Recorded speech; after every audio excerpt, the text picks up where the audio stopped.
बाबासाहेब बडोद्याच्या एका वसतिगृहात थांबले होते, आपली जात लपवून.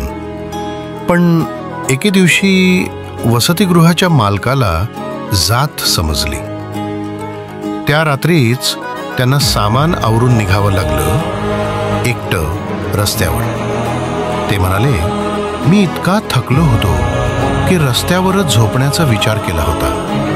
पण आज बाबासाहेबांच्या संघर्षामुळे चित्र बदललं.